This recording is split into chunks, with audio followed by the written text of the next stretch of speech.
Salut, c'est Steve, j'espère que tu as la forme. Alors aujourd'hui, on va s'intéresser aux blessures qui fragilisent et qui font que tu as peut-être un comportement boiteux, un comportement inadéquat par rapport à certaines situations épineuses de ta vie.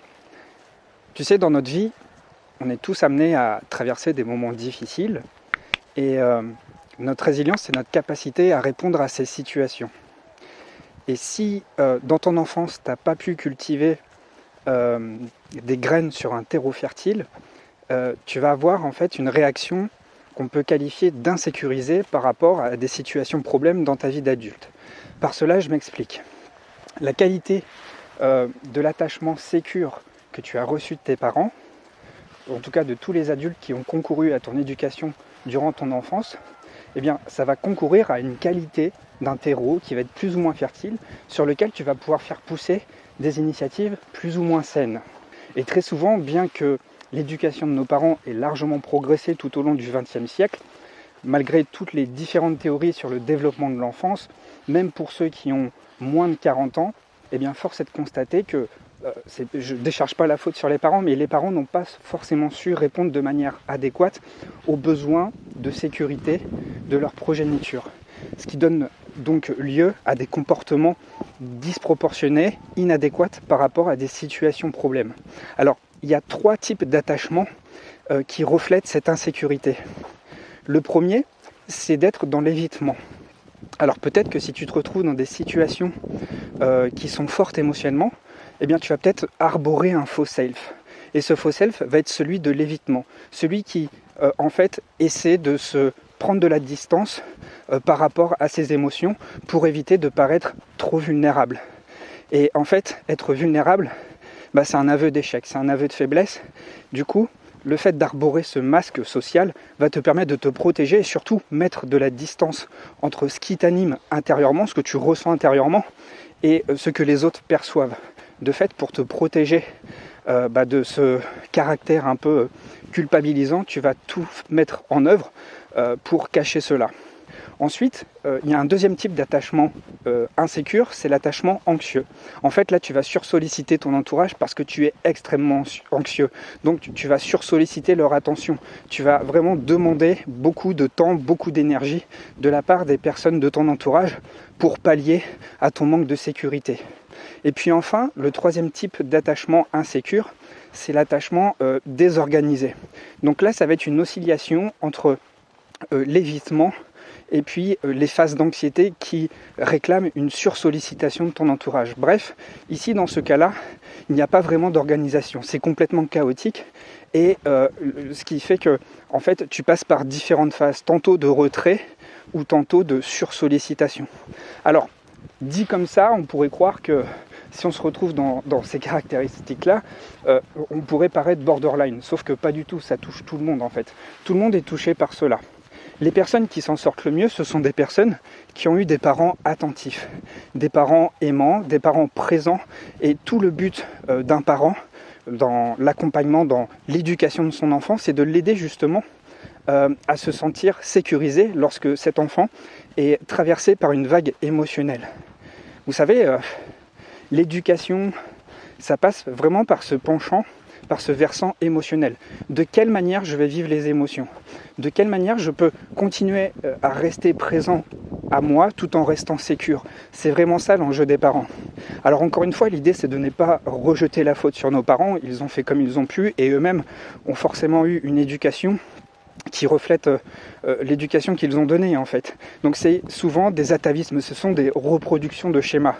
Donc l'idée ici, ce n'est pas de se victimiser, l'idée ici c'est de prendre conscience des schémas que l'on peut reproduire pour justement agir autrement.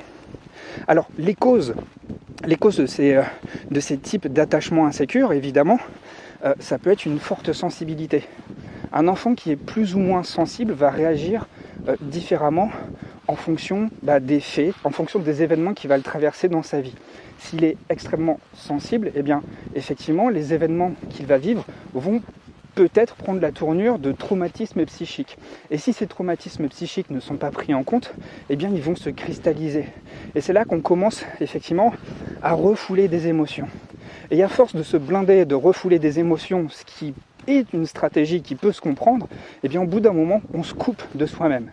On se coupe de soi-même non seulement pour les émotions désagréables, mais en se coupant de soi-même pour les émotions désagréables, on se coupe également des émotions agréables. Parce que à force de se blinder sur différentes parties de notre personnalité, eh bien on se coupe des choses qui sont bien aussi.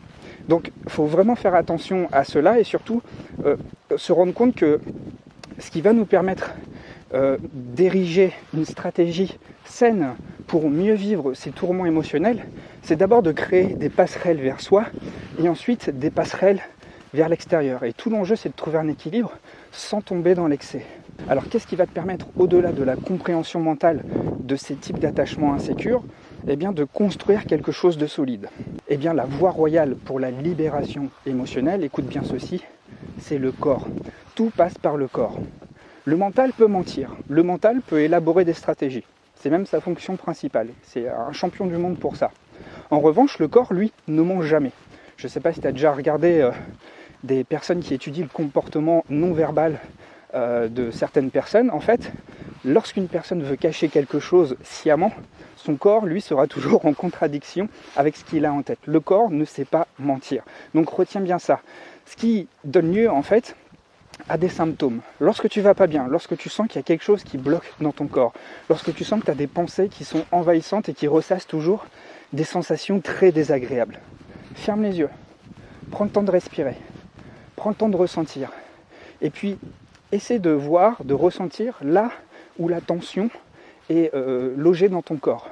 Ça va te permettre déjà de conscientiser que à l'intérieur de ton corps, de cette fabuleuse boîte noire qui recueille énormément d'informations, eh bien, se logent des éléments de réponse à ce qui crée des déséquilibres en toi. Ce qui va pouvoir t'accompagner, ce qui va pouvoir t'aider justement dans cette libération émotionnelle, ça peut être l'EFT. Tu peux te faire accompagner avec un spécialiste de l'EFT. Tu peux te faire accompagner également à travers la respiration holotropique. Ça va te permettre vraiment de rentrer en contact avec ton corps et de vraiment pouvoir mettre le doigt sur des zones de tension et comprendre que tout ce qui émane de ton corps, en fait, c'est un écho, c'est un reflet de tes blessures psychiques. C'est vraiment ça qui est important. Alors toi qui es hypersensible, toi qui es sur cette chaîne, si tu regardes ces vidéos, évidemment, c'est que tu t'informes sur comment fonctionne ton hypersensibilité, comment elle se manifeste. Je t'invite vraiment à être au plus près de tes émotions et à comprendre que les émotions, elles sont faites pour être vécues, pour être consciemment vécues. Ton corps, c'est une boîte noire incroyable qui recueille un nombre incalculable d'informations. Et le plus souvent, on essaie de trouver une cause à travers le prisme intellectuel de nos blessures.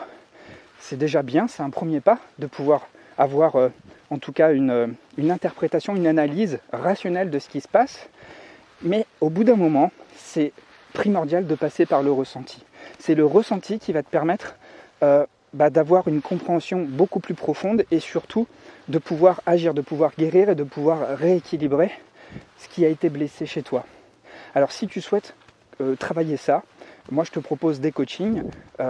Durant ces coachings, justement, on va passer 90 minutes ensemble à partir dans tes profondeurs, à revenir peut-être sur des événements passés et à mettre en place des stratégies qui vont permettre justement de guérir ce qui a été blessé pour pouvoir mettre en place des comportements justes, des comportements sains. Donc il ne sera pas question de comportements évitants, il ne sera pas question de reproduire des comportements anxieux, ni même des comportements complètement désorganisés.